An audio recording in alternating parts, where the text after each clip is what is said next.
That's right, geeks. What kind of stupid name is that? The B stands for best. Sammy Wow Wow. The B stands for best. That's right, we are the best pro wrestling podcast where we talk about the best pro wrestling in the world. My name is Tommy Stryker. Joining me today is Taco. What up? And on the show for the very first time is joining us as one of Taco's good friends, John, is here. Yeah. Hi, Jake. Joe is Just back. call me Bob.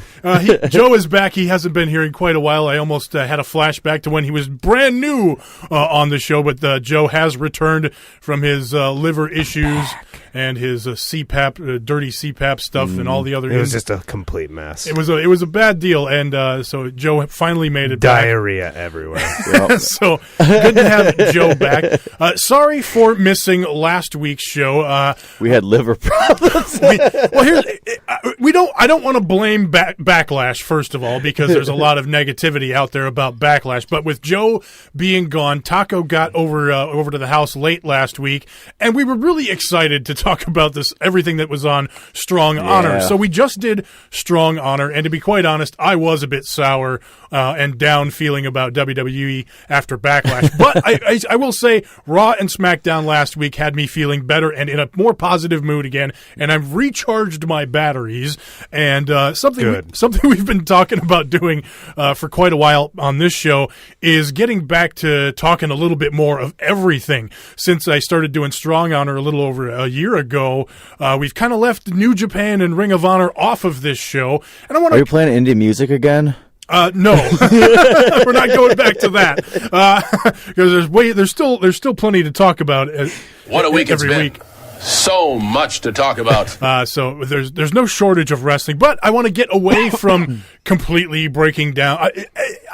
It felt like this show became, well, we're going to break down Raw, we're going to break down SmackDown. We're fucking expert analysts. And we're going to break down NXT. I'm Troy Aikman. It was fine for what it was, but I want to make this a little more rapid fire and open it up to talk about the stuff that is going on in New Japan and Ring of Honor, but not necessarily break it down like we do over on Strong Honor. Of course, you're going to get more in-depth analysis, or hear me talking about the undercards and young Lionsgate shows and stuff like that. So all of that's over. Plus, hopefully, this will help us, be able to get to talk about other matches that are happening out there too with other promotions. Exactly. Lucha Underground's coming up is another big one. Impact's been turning heads. Right. There's the Progresses and the Rev Pros out there too. Yes. So, it's just I want to watch these things out there. It's just hard.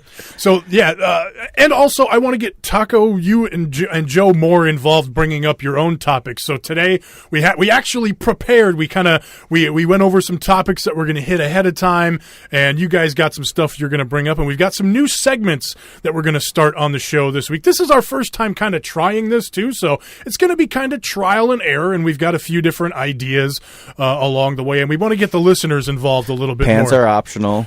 Correct, definitely. Nudity is always welcome here on. We're naked right now. Here on the Best Pro Wrestling Podcast. The B stands for best. So let's start right there with hashtag the best. I don't have a sounder or anything like that, but the way I want to open up every show is talking about our favorite things of the week in pro wrestling. Joe, why don't we start with your favorite best moment of the week? The B stands for best. Hashtag the best. Well, I think it's fitting that I bring up the Samoa Joe. We're Joe brothers. All Joes are connected, by the way. How come you're not wearing a golf shirt? Oh, wait, we're naked. But the promo he cut on Big Cass, in the golf shirt. Just the way he broke Cass down of just like, you're the big man, you're always picking on the little dude, but what happens when you come up against somebody with experience and the size that I am? You have nothing on me, kid. Like, just breaking every piece down. I loved it. Yeah, and it's interesting, too, and I get it because it's a Money in the Bank qualifier, so technically in WWE's eyes or in storyline-wise, we got heel versus heel here, but Samoa Joe, who's beloved by a big section of the crowd. This was kind of a cool moment to see Samoa Joe kind of standing up for Daniel Bryan, even though Daniel Bryan got his licks in on Big Cass earlier in the show. We'll talk about that a little bit later, too. But, I thought that was really interesting.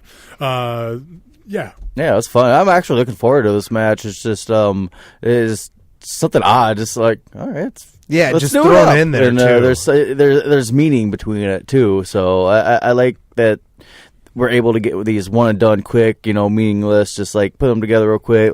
Hope something we can get out of them and move on.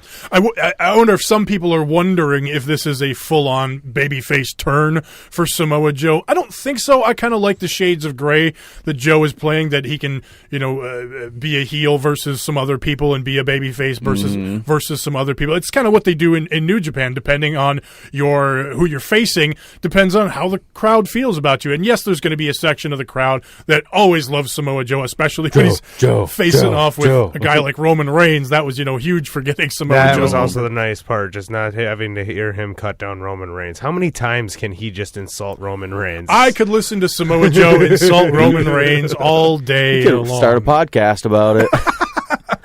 So, Roman. Taco, what is your hashtag the best of the week? B stands for best. I think we have our sound clip. Probably, yeah. We got to add some put a hashtag in there somehow. Hashtag. We got to add some thunder, some explosions. Yeah. Ooh, more explosions. Correct. Some engines roaring too. Well, speaking of engines roaring, this past weekend, me and you made the trip out to Chicago out there, and I got to experience my first Ring of Honor show, let alone a TV taping of all things. So it was just fun to go experience that, see that kind of crowd, kind of get to compare the difference in crowds and different promotions, and just different state too. That's so that was fun to do all that. So yeah, it was just definitely fun to check out, and I can't wait for Ring of Honor to come to our area. Yeah, it's been over a year since Ring of Honor's been up here. Usually they do a building out in the Hopkins area, a community center building. So yeah, and they did pretty well last time they were here, if memory serves, because I went to that show. That was the show that I saw Punishment Martinez versus Jay White live and in person, and It was a good match. Yeah. But yeah, I'd love to see Ring of Honor come back here. I think I'm done going to Chicago for Ring of Honor unless they get another big name on their show again, like a Kenny Omega last time. But even that it was a cool atmosphere, and it was really cool to see Kenny Omega and like Minoru Suzuki live at that show. But even at that show itself, the main event kind of I don't want to say under-delivered, but it was Kenny Omega versus Yoshihashi back in November or October, actually. But they put all the smoke and mirrors, the whole Bullet Club comes out, and Chaos members and all. They made a huge deal out of the match, and it made it a spectacle. And so that was cool. But after going down there twice for them, again, it's going to take a big thing to make me go back. And the next big thing for me is going to be All In. So we'll talk about that in a second. But you had something else. But it just gave me a whole new appreciation of seeing a lot more of these guys live too. Like especially like the Young Bucks and everything. Just seeing what they've done all over fucking last couple of years now is just amazing. So just get to kind of see that in person. And but even guys like Kazarian, like he's been so fucking awesome to watch lately, and being able to see someone like that in person just doing his thing, it's good times. And that might be the problem, though. I think that honestly Ring of Honor is in demand in certain cities, and Minnesota just doesn't put out for events, even smaller events from what I hear. It's just we're not willing to make the concessions. I don't know what Ring of Honor would honestly request when it comes to fees or like stuff like that from the wrestlers. I've just heard that Minnesota cities are stingy. Yeah, I mean, that's a possibility. But like I said, like the last time they were here, it seemed like it was a pretty good crowd that turned out for the show. Actually, I had a buddy that won tickets, not a wrestling fan. It ended up, meeting Marty Scurll holding the TV title at the time and everything. I'm like, you lucky motherfucker. He's like, dude, that was awesome live. I'm like, I know. Yeah, they put it was a long show, but it was a good show too. So whatever next local show, I have a request from my father-in-law that he has to come along. So nice. He wants to. He saw Daivari at the Coon Rapids Legion. Okay, back in the day, and he said that he's like, it was fun. I want to try it again. And I'm just like, I'm going to take you to like a WrestlePalooza show or something like that, or obviously like at the Legion, but he needs to sit. Yeah. So my best of the week, The B stands for hashtag best. Nice. my hashtag the best is the all-in event selling out in under 40 minutes. Really cool. I mean, these guys are really put their necks out on the line with this event. I told this story over on Strong Honor this week, but it's a really cool story. Taco and I were in the car on our way to the show in Chicago for Ring of Honor. We listened to the all-in press conference from Pro Wrestling Tees in the car along the way. We pulled over after hitting a toll booth right just in time for the tickets to go on sale for Got All some In. pavement princesses. We No, hang on here. What is the find the thing here? Oh, you've been waiting for that, weren't you? Taco. That is so profane Taco. and rude. But pulled over on the side of the road, vu. basically in the shadow of the Sears Center to try to buy tickets. It was looking grim there for a while, but I ended up getting a ticket last minute and not having to pay the scalper fees on the thing. So You avoided the tar rats. I got in for about $66 to get a lower bowl ticket there. So one more time for you, Taco. Well, there it goes. That is so profane Taco. and rude. So there is that. Let's move on and talk a little bit of the news. Pro wrestling. We have quite a bit of news for you.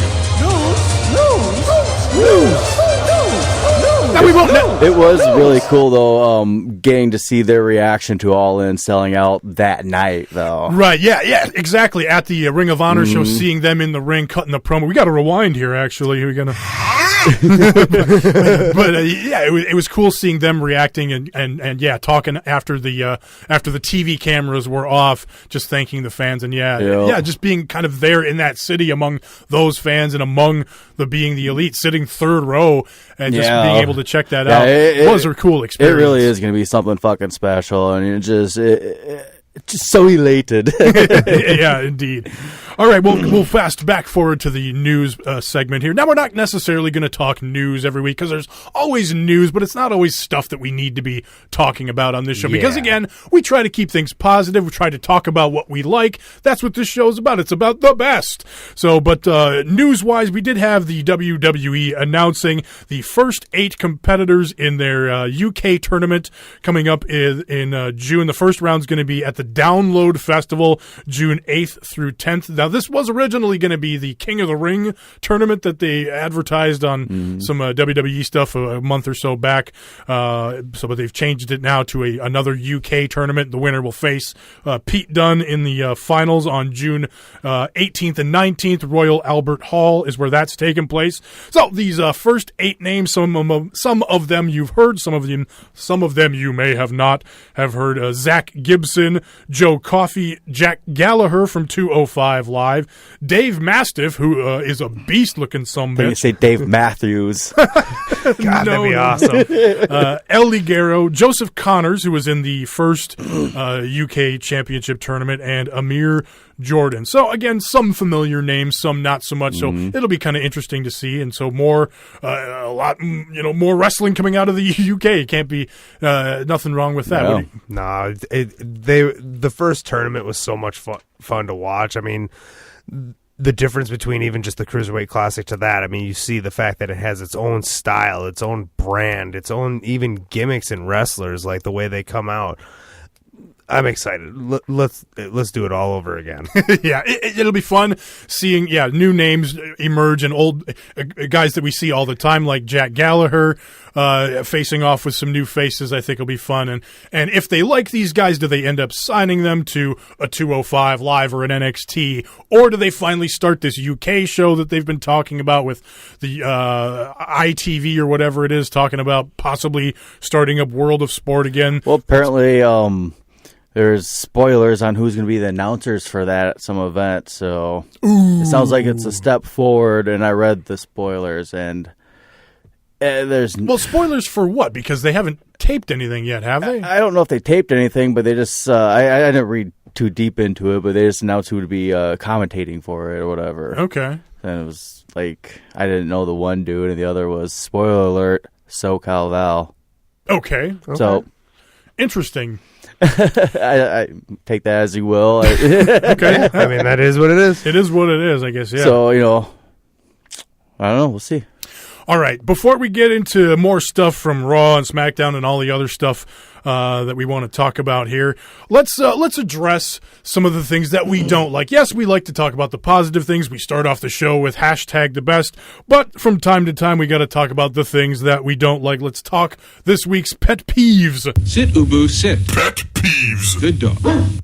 So I need to add the big dog in. The big dog. Michael Cole spouting off corporate buzzwords is a pet peeve, but that's not me this week. Taco, what's your pet peeve this week? I'm honestly kind of sick of people still bitching about Backlash. Fucking for sure, get over it. It's not the worst pay-per-view we've ever seen. It was pretty bad. Go back and watch some 2002 fucking WWE. Not that good. I don't like. People are having like a retro, like, oh, fucking old WWE, and it's like, yeah, fucking Eddie Guerrero was great, all these times were great, but honestly, some of those pay-per-views were some of the fucking worst times in WWE. Garbage. And to be all fucking butthurt over how bad, yeah, fucking, we just got WrestleMania, and then the Royal Rumble, and then Backlash, like, back to back to back. We knew going in this was going to be a clusterfuck. Listen to the podcast before that, I was not expecting much out of this fucking pay-per-view. Yeah. Even when we did our predictions for it, there wasn't much there. It's like, on paper, everything should be good when it comes to a pay-per-view, but it's just, with the brand split, storylines are still intertwined. Yes, we know this is going to be a fucking pain-in-the-ass pay-per-view. It's just, they got a lot to live up to for Money in the Bank at this point. Now, if that Money in the Bank, with all this weeks in between, we got some time to build up to this shit, and they're doing it, and I think they're doing it right, too. Yeah, it's a good start. It's just, this pay-per-view can't be a flop. Then I'd be like, yeah, fucking get the torches. Let's fucking burn this mother down, Pookie. with the Backlash thing, it's almost like WWE creative and everybody involved in the WWE was just as burnt out as us fans were, and put on a crappy show just because. I mean, it was WrestleMania, and then it was Greatest Royal Rumble, and oh my god, and all this other, besides the Raw, 5 hours of Raw and SmackDown every week. It's like seeing people like, bitching about the pre-show between Wooby Wyatt and Becky Lynch or Bailey. I thought it was a good match, especially for a fucking pre-show. I feel like that was what they're, Dave Meltzer gave it a 1 star. It's like, really, dude? Like, I thought it was way fucking better than that. Those ladies actually went out there and wrestled. Like, the fuck are you expecting? So, this was like, it was just, it was an underdone episode of Raw. Is it weird to have a wrestling fan podcast where we bitch about other wrestling fans? No. Talk or Joe, what? It's just been bugging me. It's like, let's just move on. They're on such a good roll right now with Money in the Bank. I'm feeling good about Money in the Bank. It's just like, Absolutely let's right. just get off the Backlash thing, as I keep fucking not shutting up about it. Exactly where it needs to be, behind us. Sorry, I still like y'all. Joe, what is your pet peeve of the week? Let's talk about the Bludgeon Brothers fucking promos, man. Like, how many times, like, they're just giving them different key words of just pain and despair and friendship is bullshit and, oh, we're gonna smash, but they don't smash Bludgeon anything. Brothers. I've seen the... Joe lost it. I want to go back to, we were bitching about Backlash or whatever last week. I kind of liked the thing with the dolls last week. I mean, it was more of the same, but it was slightly different, slightly creepier. But yeah, this week was something different. This was just garbage again. I marked it on my phone, Judgment Day 2004. I don't remember what the card was. I remember it being shitty. Well, we'll talk about that in the retro recommendation segment, possibly. Oh my god! My pet peeve of the week is the Sasha Bailey storyline. It's been going on and on and on. They turn against each other. They have a brawl in the back. The next week they're like, "Are we still friends?" And then this week it was Bailey wishing Sasha good luck. Can we just get on with it already? I mean, yes. they've been over teasing this thing for over a year. Somebody's got to turn, because I mean.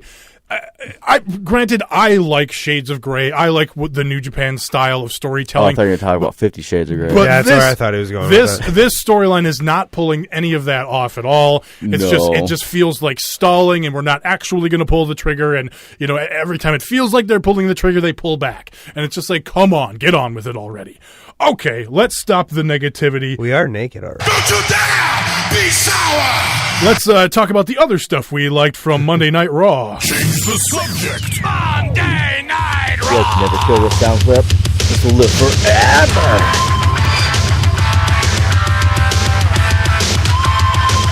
All right, Joe, let's start with you and your favorite spot from Monday Night Raw. Well, coming out of that, I like Jinder's promos, actually. Just what he said, how he was acting. I feel like he's settling into that heel role, and he's not the you people Jinder from last year. What the fuck you mean, you people? Exactly. But I feel like he's settling into that character. That was the worst Jinder impression ever. Sorry, continue, Joe. But also, I like Roman doing what he needed to do. Just like fucking Kurt Angle, you got a job, you got to do what you got to do. I like him walking out of the ring. Why not? The opening segment where Roman just gets booed the fuck out of the UK was on fire. But then I laughed when Kurt Angle came out and says, well, you know, Jinder does deserve to be in a Money in the Bank qualifier. I'm like, what? What did Jinder win? How did he deserve to get no Money in the Bank qualifier?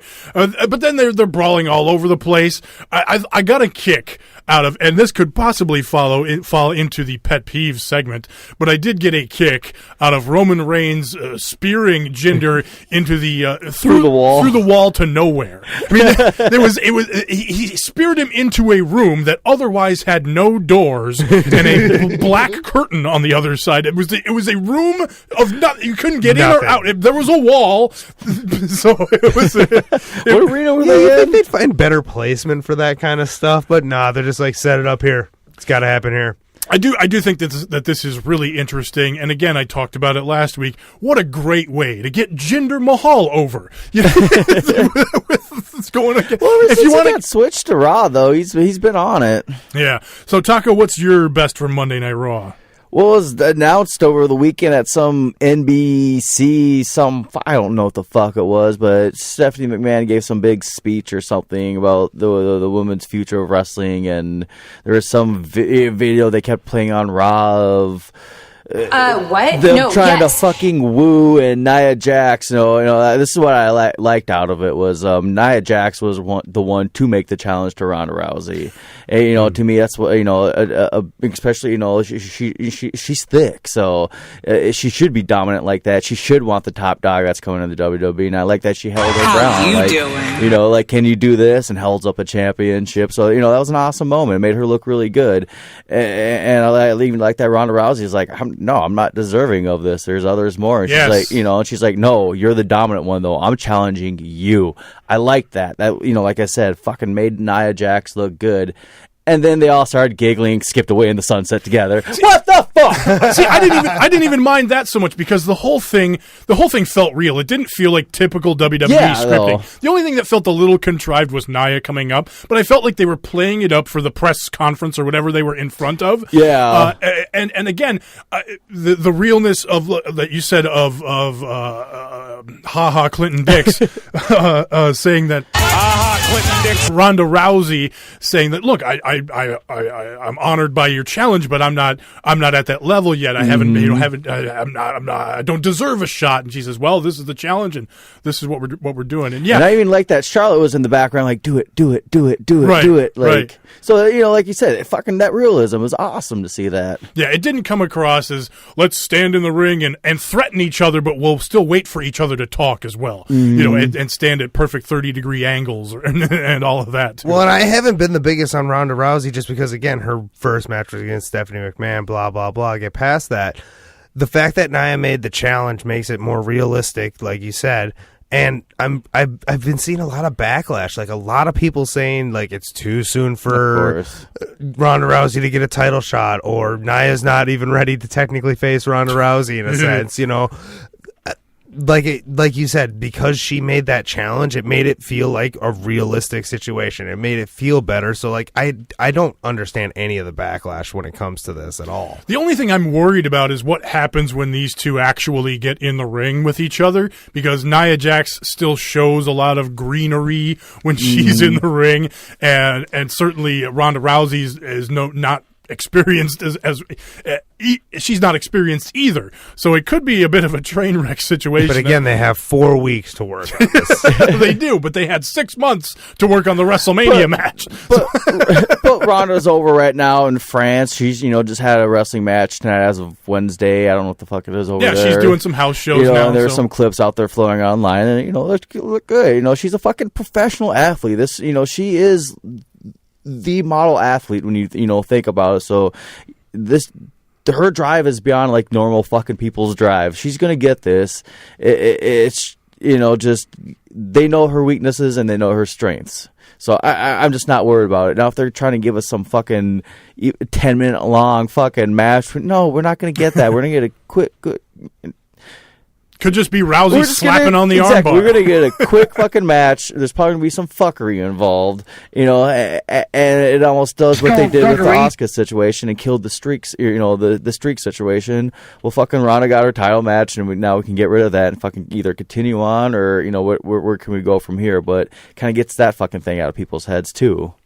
Switching it up, I really liked Drew McIntyre and Ziggler getting a win in a big spot over Finn Balor and Braun Strowman. Yeah, there was a little bit of a distraction-y kind of a thing. You had Finn getting crotched on the top rope or whatever. But yeah, I like the finisher between Drew McIntyre and Ziggler, and I like that they're building them up. Drew McIntyre seems credible as hell right now. Ziggler needed something new. This seems to be working for him as well. And it is so awesome. It is. I'm kind of hoping sooner than later it leads to these two breaking up and going at each other, because I really want to see what it looks like with Drew McIntyre getting elevated. But I don't want to get ahead of myself either. I feel like they're still kind of building that up along the way. Well, an RIP Greatest Royal Rumble trophy. Yes, they murdered that thing in the at that ringside. Cheap ass thing. I guess the royal family didn't pay top dollar for that one, huh? So they got money. What happened to the belt? I want Braun to wear the belt all the time. The green belt, the green championship, right? All right, let's move on. Let's talk a little SmackDown Live now. Change the subject. SmackDown Live. Players, I'm going to make this a tag team match. Sorry. That's what I thought. Whatevs.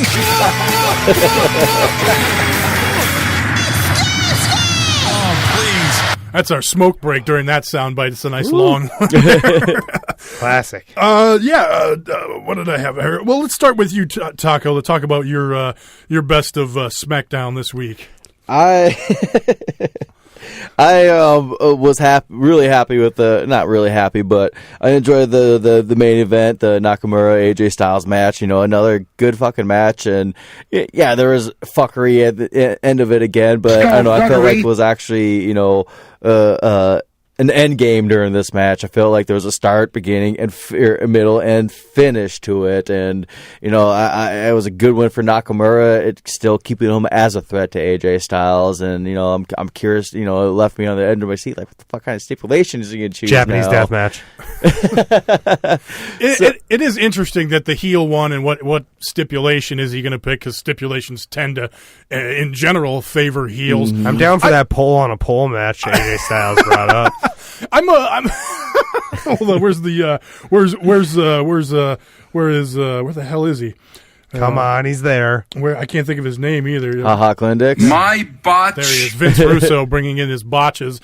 To me, I'm a little butthurt about this one because they promised us AJ versus Nakamura, and it felt like, okay, we're finally going to get some closure here. And then they had the match, and it was more skullduggery, and Nakamura faking getting hit in the nuts, the referee saying, "Oh, did you hit him in the nuts?" And AJ's like, "No, I didn't do anything," and getting distracted and hitting the Kinshasa. So perfect, though. But that's the thing is, are we as fans getting tired of this? They've done 3 matches already, and then now we're going to come back and do a 4th with another stipulation. We already had the no DQ match, so what are they going to bring back now for a stipulation? And then are they going to do it again at the next pay-per-view, because that one is the Extreme Rules pay-per-view? They're really fucking cramming the you wanted AJ Nakamura matches. Well, yeah, right.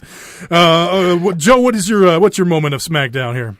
Daniel Bryan fucking losing his mind on Big Cass. I love that stuff. I will say I enjoyed Big Cass with his pro, minus the end, the whatever the fuck he was doing with his arm. That part I could do without, but his lead-up promo into that, I enjoyed. Yeah. Like, Big Cass is pretty decent on the mic. He's been impressive. He's been getting that heat, so yeah. But fucking Daniel Bryan just beating the living hell out of him. That was sad. I completely, that went right over my head. I didn't even. Go on. But yeah, just watching him lose his mind and actually finally get a little bit of retribution, and it's nice. It was a badass moment that we needed from Daniel Bryan. He got beat down after what was the last one? Was it Great Balls of Fire? Great Balls of Fire. Yeah. Great Balls of Fire.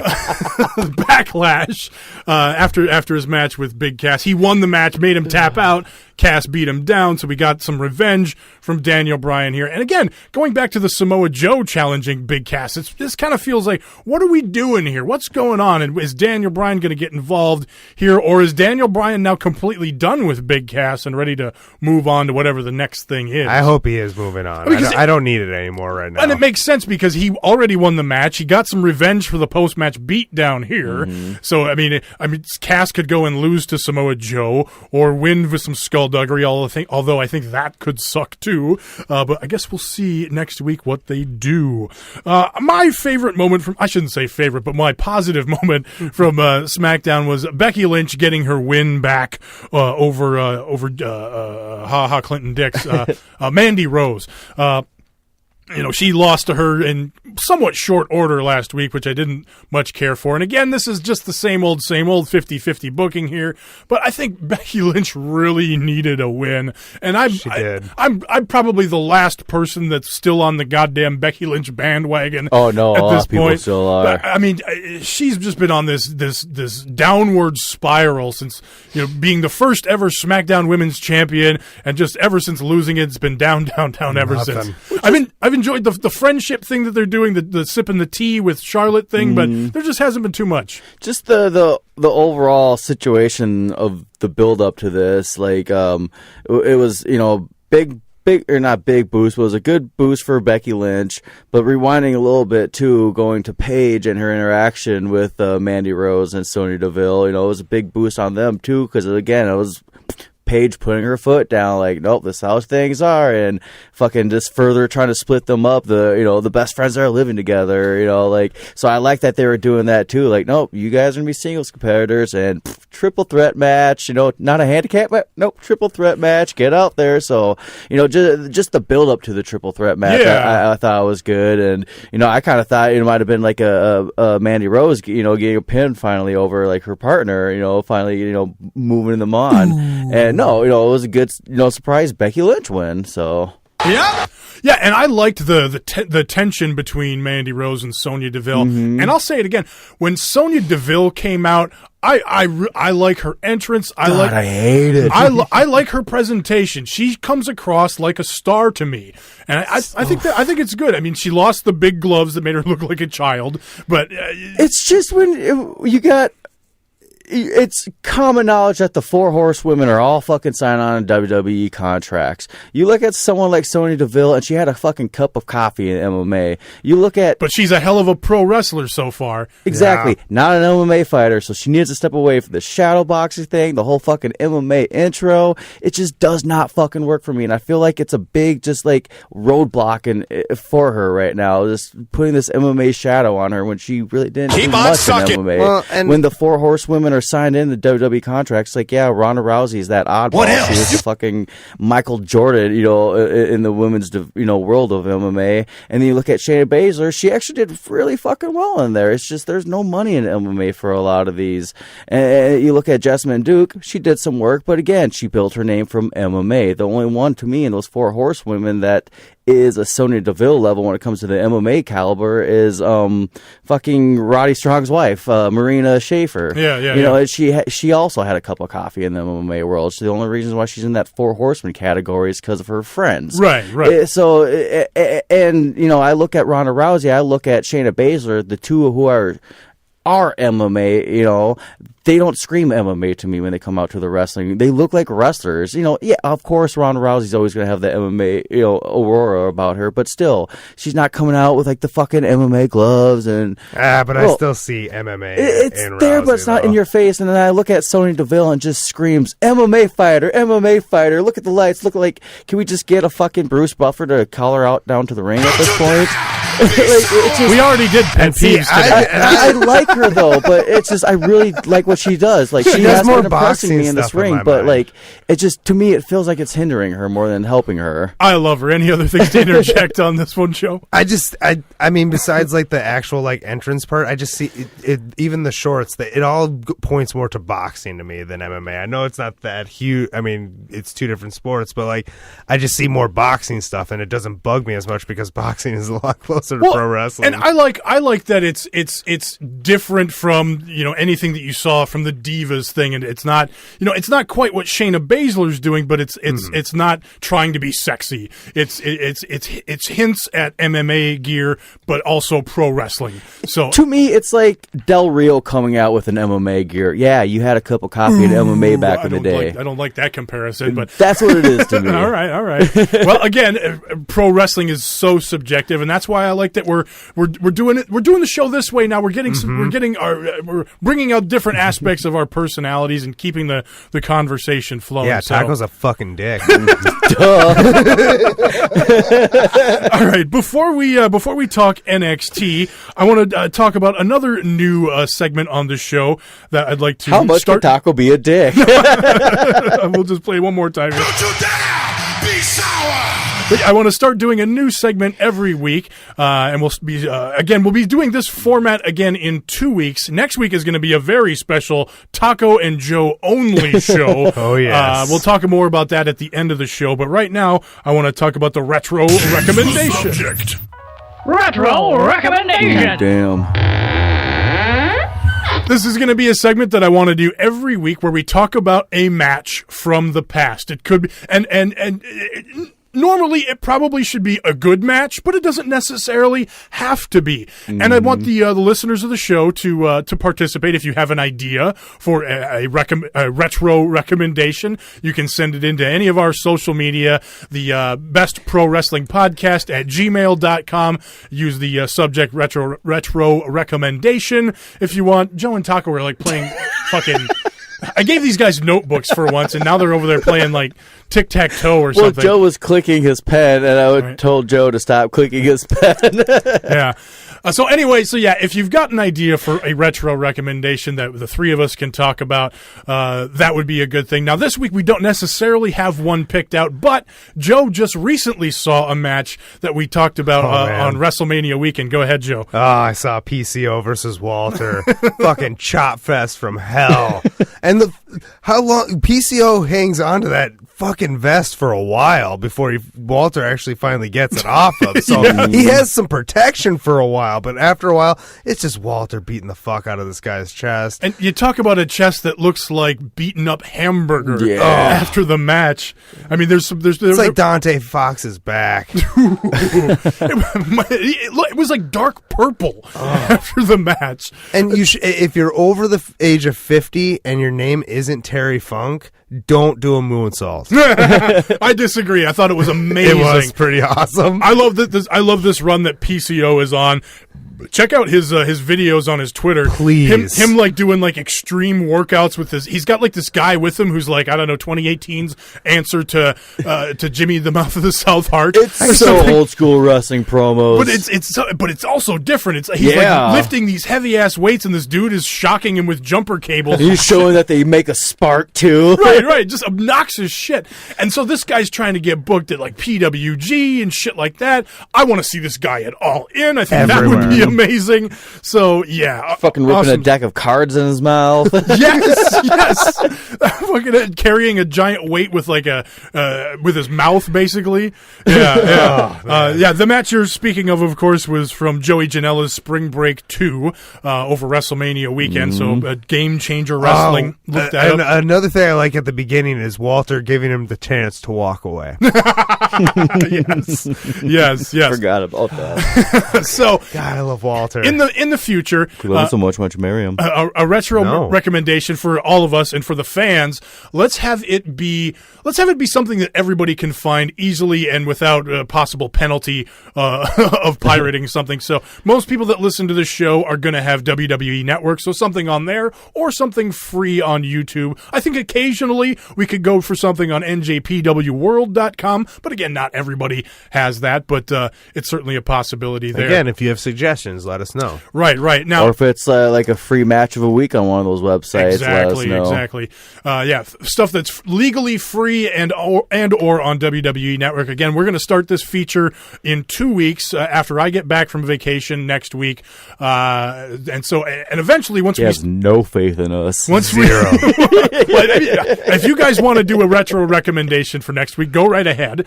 I have no idea what you guys are going to do or what to expect from you on next week's pod. Maybe you'll blow me away and I'll be out of a job and you won't even need me anymore. We're going to do 4.5 hours talk.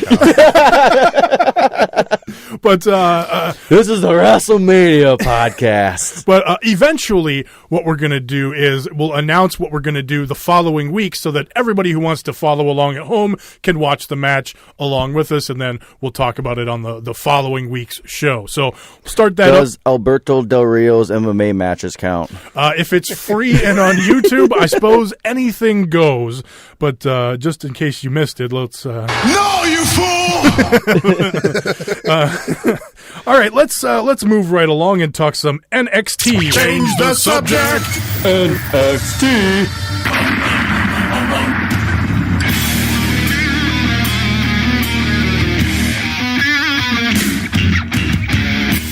A good NXT show this week.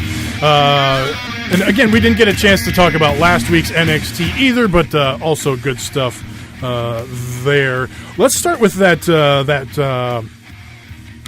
the start of the show, the man. Ciampa match promo. Ciampa and LeRae, man. Yeah, I'm really interested on where this story is going because Johnny Gargano already tapped him out, already won the big grudge match, but this is continuing. Him coming out and saying he might have won the match and he might have been the better guy, but I won the war. I'm still here. He's at home. Fuck that guy. Candice LeRae coming out saying, I don't know what happened to you, and you were the person that I used to know, and what happened, and you've become this monster. And and yeah, I just love the whole thing. But are they building up to another match here? Is that that seems like it's where it's going? Oh yeah, absolutely. It's but I mean, what kind of match can you do?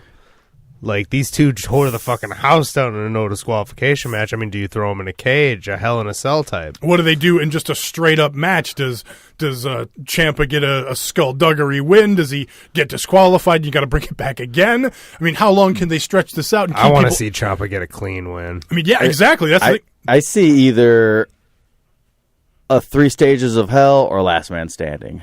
Certainly a possibility. That's a classic. But how many more matches can they do and keep us interested? I could see them keeping this thing going through to the SummerSlam takeover. Yeah. So, or even technically that might be the next big takeover after this one.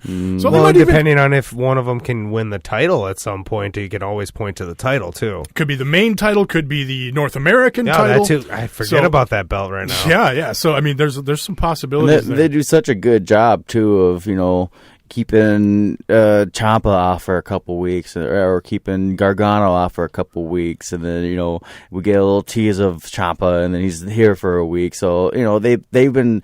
That's one of the benefits of having an hour television show. Yeah, Ciampa. Paul Heyman does too. He came out to Gargano's music. Yeah, nice.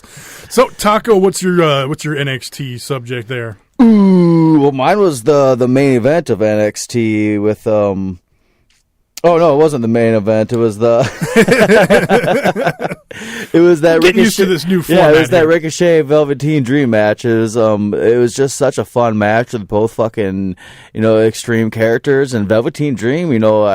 I don't know if I should say Velveteen Dream was keeping up with Ricochet, or Ricochet was keeping up with him. They're both going back at it. Velveteen Dream was keeping up with Ricochet. I know, I was Ricochet. being very nice, but it was just Absolutely. It was just fun to see, and I'm looking forward to see what these guys do together. I like their kind of little gyrating, little situation they did back and forth with each other. I like that immediately Ricochet's like, I'm not Aleister Black. I'm not afraid to do shit back to you. So the peacocking to each other, it has been fun, and just getting the fucking Lars at the end of it. It was kind of like, I got Ricochet, and Joe has Velveteen Dream in the fantasy league, so we're all like, "Fuck you, buddy! I'm winning this," and no points for us this week. Next week, one of us. I'm not mad at seeing Lars Sullivan come out and tear shit up. So, well, I think that's a smart booking, just giving us a taste of that Ricochet Velveteen Dream match. I say this leads to a singles match, whether it be on TV or possibly even at Takeover. That seems to be Velveteen Dream's thing. Like, he just gives you a good Takeover match. It doesn't have to be for a belt. He just wants you to say his name, and he wants to be above somebody with the win. Again, with Velveteen Dream being a newer wrestler, I should say, he's looked good, but he's had really good dancing partners, and Ricochet is no slouch, and so it's going to be that's good if this is leading to a singles match between those two at Takeover, and possibly because again, the story of this is Velveteen Dream wants a title shot, Ricochet wants a title shot. Aleister Black was talking about, well, if Ricochet's the one, let's see you prove it. Same thing. I've already proven myself against Velveteen Dream, but if he wants to step up, I'm ready for you, Velveteen.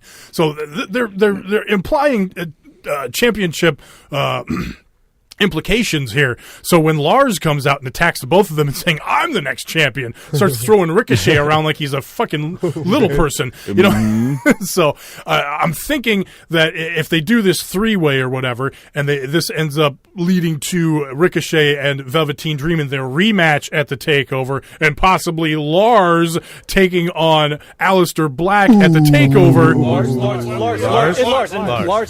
That could be pretty interesting stuff. That all sounds really good as well. Yes, it all sounds very, very good. Let's see, and then I like the story that they're doing with Dakota Kai and Nikki Cross, and the entire Dakota Kai thing. She's very scared of Shayna Baszler and trying to retaliate from what Baszler did to her weeks and weeks back. She's very timid and intimidated and scared. And I like that Nikki Cross is stepping up and be like, "Look, face your fears." Yeah, just get in her face. Yeah. I think that's really interesting that Nikki Cross of all people is stepping up to build up Dakota Kai. She's going to be her sensei. That's kind of interesting. So just picturing Dakota Kai like right, just biting the rope and shit. I'm a Ghastly now. So one more thing I wanted to do. How does Nikki Cross know how to use a phone? I know when Dakota Kai's doing the press conference. Dakota, Miss Kai, and here comes Nikki Cross in with a phone. That was it. Just shoving it in her face too. When you gonna face your fears? She doesn't ever post anything. It's just for her personal files. She's just gonna watch it later. She's gonna watch Dakota be scared and confused, and she's gonna get excited. I feel like she only just looks at Luke Harper's tweets. You know what that means. What does that mean? All right, before we go and get out of here this week, a couple more things I want to do. I want to do a quick, since I said I wanted to talk a little New Japan and Ring of Honor on this show as well. Let's do a little preview, just in case you're interested, of what's over on Strong Honor. Strong Honor. So yeah, Strong Honor this week we do a full preview of the Best of the Super Juniors tournament. That's the big junior heavyweight tournament that New Japan does every year. The winner of that will take on the current champion, Will Ospreay, presumably at Dominion. Unless the current champion wins. Correct. And if you're not, I'd rather just see him fight himself. I'm kicking my ass. Well, of course, the hubbub is if Will Ospreay wins, will he challenge Rey Mysterio Jr., who's also been announced for Dominion, but he doesn't have an opponent yet, so possibilities there. I'm picking Taiji Ishimori to win the tournament. He just recently got in the face of Will Ospreay. Taiji Ishimori is gonna face Will Ospreay on the opening night of the tournament, Friday night. By the way, the Friday and Saturday, the opening two nights of the Best of Super Juniors tournament will be free on njpwworld.com. So if it's something you're looking to get into, check those out. Of course, we talked Ring of Honor TV. Taco and I talked a little bit more about our experience. I wish we would have brought it up on Strong Honor, but if you're going to subscribe the first calendar day of the month to New Japan. Right, because if you subscribe towards the end of the month, you'll get double charged once the beginning of the month comes. That's about starting in a couple days here, so some people might want to push that enter button on there. Wait a couple days. Right. Well, that's the tough thing is that it's the tournament starts this weekend too, and so it's like, well, if I want to see that. That's why I did encourage people at the beginning of the month to go ahead and subscribe then, because that was the time to do it. Yeah, we talked about Ring of Honor, the War of the Worlds tour, all that. I talked some Young Lions and the Lionsgate Project 12 and how those guys are progressing, and some really cool stuff from the latest Rev Pro Epic Encounter show over there in the UK. So check out Strong Honor this week. So another new segment I want to do, and we're going to start to do this every week, is the Match of the Week at the end of the show. Match of the Week. So yeah, at the end of every show, we'll all go around the table and throw out our match of the week. Now, a couple of things that I want to throw out there just so that the audience knows. This doesn't necessarily have to be a match that was from this following week. Maybe you went back and watched something from a previous thing like you did earlier this week, Joe, with the retro recommendation that we threw in with the Walter versus PCO. That would have been a possibility if it's not our official retro recommendation for the week. So we're not just limited to things that happened this week. It could be anything that you might have saw along the way in the last week of since we last talked to you on the podcast. So let's start with you, Taco. What is your match of the week? Match of the Week. My match of the week was one that I was trying to get to earlier before I was rudely cut off by myself. It was the NXT main event for this week between 1 and 2 Oney Lorcan and Danny Burch and Pete Dunne against Undisputed Era. Yeah, I'm a professional at this. Kyle O'Reilly. Kyle O'Reilly, Adam Cole, and God, fucking, I wish Bobby Fish was out there. Yes, Roderick. But I just thought this was, it was a very well-paced match. Fucking a lot was going on. Yeah. It's hard to keep track of this many guys in the ring. And, the ref was on point. Everybody was on point. But I thought this match did such a really good job at highlighting everybody's strengths, and just showcasing them all. And it was just left for one fucking hell of a main event, which I was expecting a good fucking match between, these 6 guys. But fuck, they all fucking showed up. They all fucking put on a show, and fucking was Oney Lorcan picking up the win? It was Burch picking up the win. So yeah, big win on the champs and everything. No, Oney was turned to 11, and once Oney Lorcan is turned to 11, he's fucking gone. When he came in and just started going nuts on that hot tag, back and forth.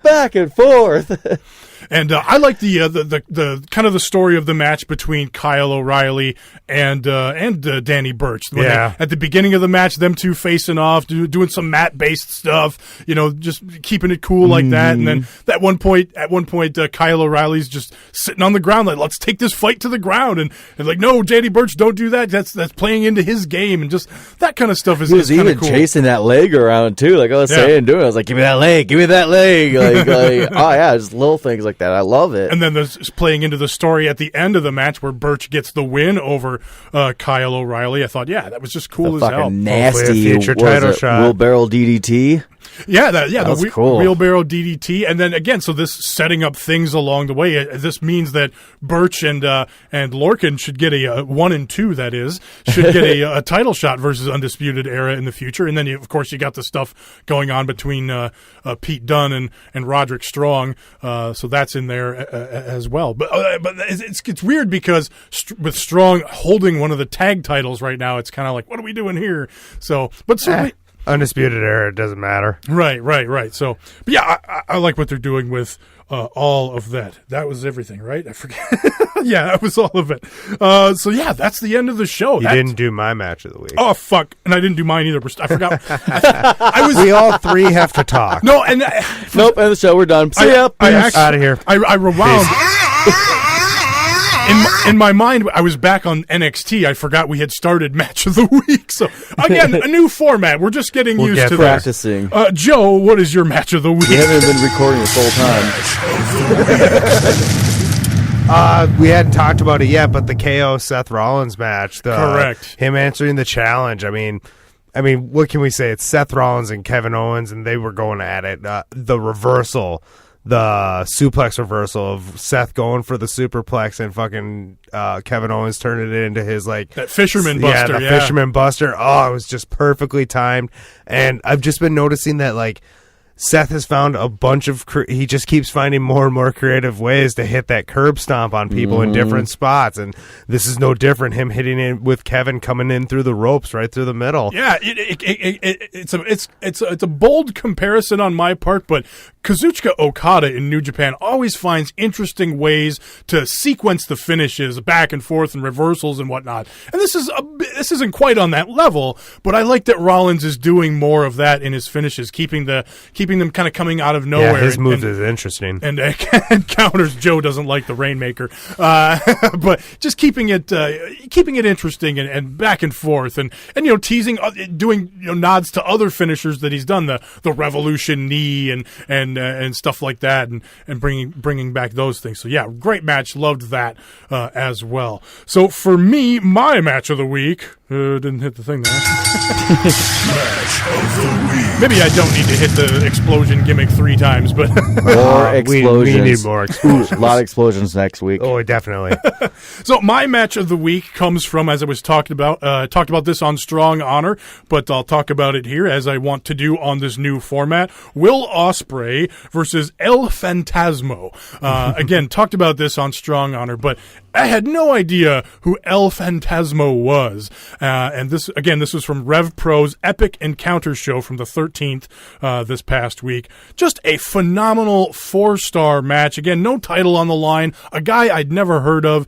Ospreay just really made this guy look amazing in the match. The story of the match being that Will Ospreay is this decorated veteran, basically. He's the IWGP Junior Heavyweight Champion. He won't shake this guy's hand at the beginning of the match, and Ospreay just takes the fight to this guy, beats the snot out of him, but the guy never dies, always has awesome comebacks, and then by the end of the match, Ospreay, of course, gets the win with his OsCutter and the Stormbreaker, his new finisher, but then earns the guy's respect through this just phenomenal match. Just really good stuff. He does the multiple cheeky Nando's kicks in the corner to this guy's face. Brought that spot back from a match with Kushida from a year ago. Kick his head off. My only criticism from the match is El Fantasmo does this spot where he walks the tightrope, kind of like Undertaker's Old School, but he goes all the way to the opposite turnbuckle, walks some more tightrope, and then hits a move. I thought, that's a bit long. Will Ospreay would have pulled you off of that damn thing by now. But other than that, I just thought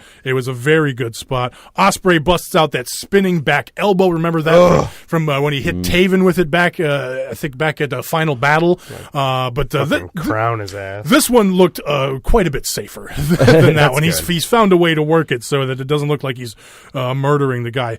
Fantasmo hits his own OsCutter in the match. Again, amazing match. Rev Pro.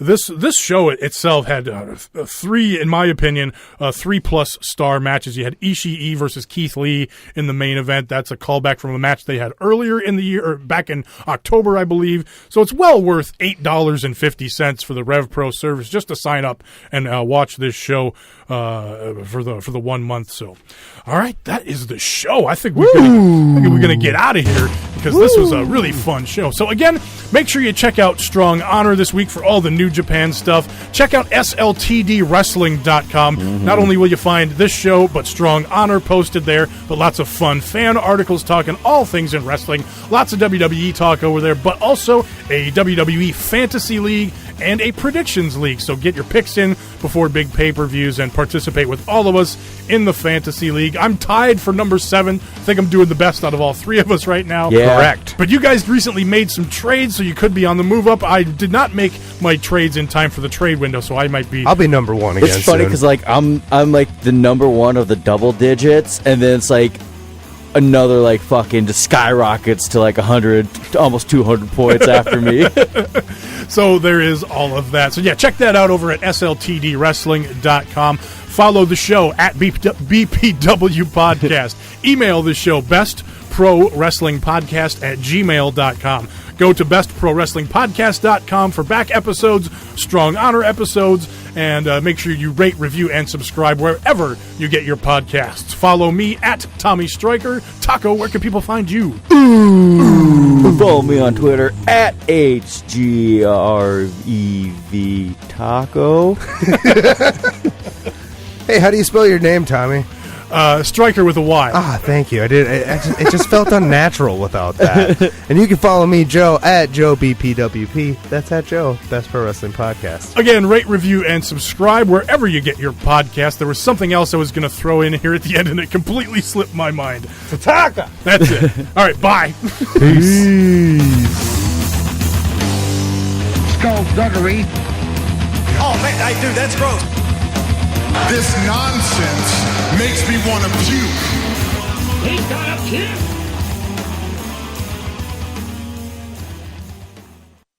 Oh, yeah, we got to practice speaking really fast. Oh, yeah, I got to talk really fast because we're going to throw him off.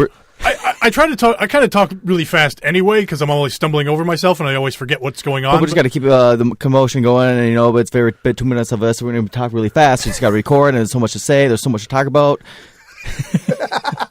Because it's interesting because some people like to listen to podcasts really fast on fast forward. So, if you talk really fast, they might have to slow down to listen to it at regular speed. Be like, you're telling me you got to talk really fast to be able to hear this thing? How are you supposed to hear it if you're walking too fast? Sega!